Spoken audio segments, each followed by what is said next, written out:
السلام علیکم ورحمۃ اللہ وبرکاتہ۔ کچھ اہم پوائنٹس ہیں نماز کے حوالے سے جو میں سمجھتا ہوں کہ آپ کے ساتھ ڈسکس کرنے چاہیے، آپ کو بھی پتہ ان کا ہونا چاہیے۔ سب سے پہلا پوائنٹ جو ہے وہ ہے رفع دین۔ رفع دین کرنا چاہیے نہیں کرنا چاہیے، ٹو دا پوائنٹ بات کروں گا، زیادہ لمبی نہیں کروں گا۔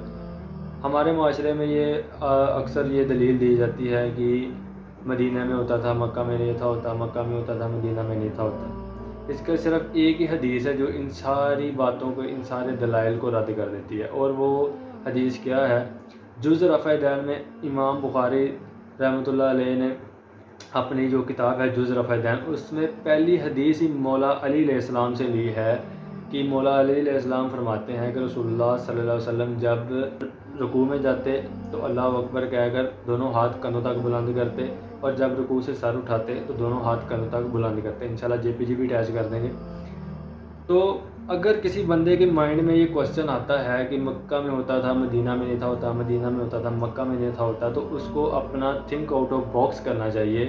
یہ بات بتانے کا مقصد یہی ہے کہ آپ تھنک آؤٹ آف باکس کریں کہ مولا علی علیہ السلام جو ہیں وہ چوتھے خلیفہ راشد ہیں۔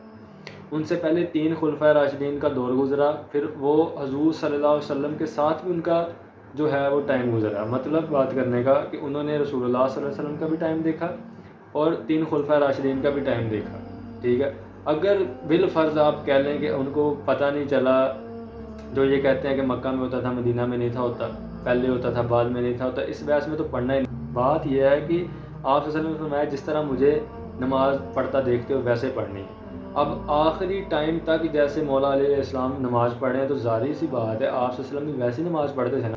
مولا علیہ السلام نے وہ نماز تو نہیں پڑھنی جو کبھی پڑھی تھی کبھی نہیں تھی پڑھی، ٹھیک ہے۔ تو انہوں نے پہلے 3 خلفۂ راشدین کا بھی دور دیکھا۔ اگر فرض کریں پہلے خلیفہ کو نہیں پتہ چلا، دوسرے کو نہیں پتہ چلا، تیسرے کو نہیں پتہ چلا، چوتھے کو تو پتہ چل گیا نا۔ تو اس لیے یہ بات تھنک آؤٹ آف باکس کرنے والی ہے، آپ تھوڑا سا اپنے مائنڈ سے بھی سوچا کریں یہ وجہ کیوں ہوتی ہے۔ جو میں نے سب سے زیادہ اپنے معاشرے میں چیز دیکھی ہے کہ ہمیں ان چیزوں کا کیوں نہیں پتہ چلتا۔ ہم جہاں بیٹھتے ہیں وہاں کی بات لے کے اڑ جاتے ہیں، ہم اس کی تصدیق نہیں کرتے۔ آج ہمارے معاشرے میں ہم نے یہ کام بالکل چھوڑ دیا ہے کہ ہم خود کسی چیز کو اوپن کر کے دیکھ لیں، جو کوئی کہہ دیتا ہے ہم اس پہ آنکھیں بند کر کے یقین کر لیتے ہیں۔ خود پڑھیں۔ اب ایسا تو نہیں ہوگا کہ امام بخاری خود آ کے ویڈیو میں آپ کی جو ہے وہ اصلاح کریں گے، انہوں نے تو کتابیں لکھ دی آپ کی ہدایت کے لیے، اب آپ نے وہ خود پڑھنی ہے۔ جو اوریجنل نالج ہے وہ بکس میں ہے، ٹھیک ہے۔ تو آپ کو اللہ تعالیٰ نے عقل دی ہے، سمجھ دی ہے، قرآن میں بھی آتا ہے کہ کل قیامت کے دن عقل کے بارے میں، آنکھوں کے بارے میں، دل و دماغ کے بارے میں حساب لیا جائے گا کہ کہاں استعمال کی، ان کو استعمال کر کے میرے حق بات تک پہنچنے کی کوشش کی یا بس اپنے عیاشیوں میں پڑے رہے۔ اور پھر ایک اور کوشچن آتا ہے کہ عام بندے کا اس میں کیا قصور ہے۔ عام بندے کا قصور یہ ہے کہ عام بندے کو دنیا داری کے معاملات تو سارے پتہ ہیں کہ میں نے اپنا بچہ کس اسکول میں داخل کروانا ہے، میں نے اس کو کیا تعلیم دینی ہے، کس کا اسکوپ ہے۔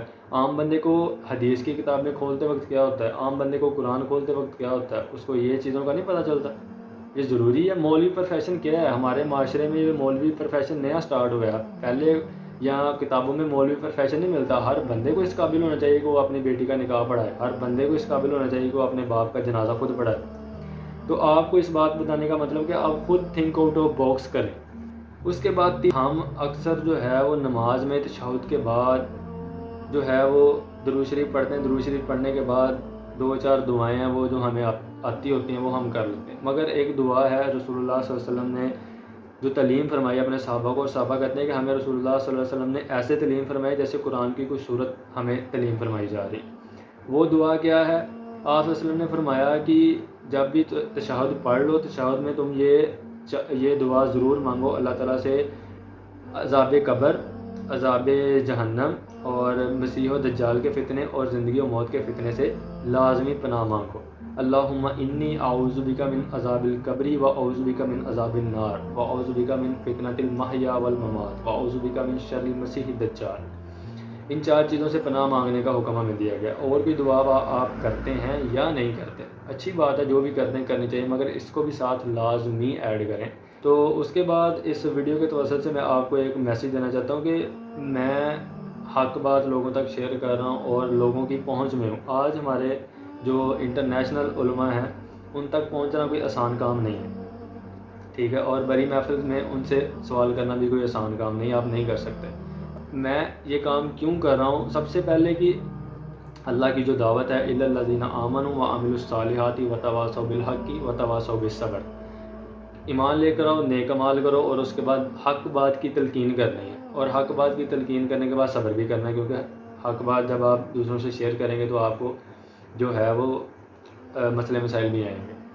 تو میں اس لیے کہہ رہا ہوں کہ ہر بندے کی پہنچ میں ایسا ایک بندہ ہونا چاہیے کہ جو اس کو موٹیویٹ کرے، جو اس کو حق بات بتائے، جو فرقہ واریت سے اٹھ کر چیزوں کو انٹلیکچول ترتیب کے ساتھ آپ کے ساتھ شیئر کرے اور آپ کو بتائے کہ اصل مسئلہ کیا ہے۔ میرا مقصد یہی ہے کہ میں ہر بندے کی پہنچ میں ہوں، کسی کو کچھ مسئلہ ہے، کسی کو کسی قسم کا کچھ مسئلہ ہے، میرے پاس جتنا نالج ہے میں اس کے مطابق اس کو گائیڈ لائن دوں گا انشاءاللہ قرآن و حدیث کی روشنی میں، اور اگر میرے پاس اس کا کوسچن نہیں ہے اور تو پھر میرے لیے بھی وہ جو ہے وہ ایک اپرچونٹی بنے گی کہ میں اس کو سیکھوں، اور دوسرا میں اس کو وہاں ریفر کروں گا جو اوریجنل چیز ہے، ٹھیک ہے، جو اوریجنل بات ہے، جہاں اس کو اس کوسچن کا آنسر مل سکتا ہے، کیونکہ ہر بندہ جو ہے وہ خود سے چیزیں سولو نہیں کر سکتا، کچھ چیزیں ہوتی ہیں اس کو کسی کے ساتھ مشورہ کرنا ضروری ہوتا ہے، اسے کوئی ایسا بندہ ملتا ہی نہیں، ٹھیک ہے، جس کے ساتھ وہ مشورہ کر سکے، جو اسے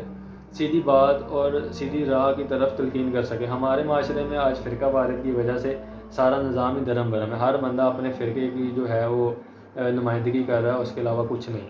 جزاکم اللہ خیر۔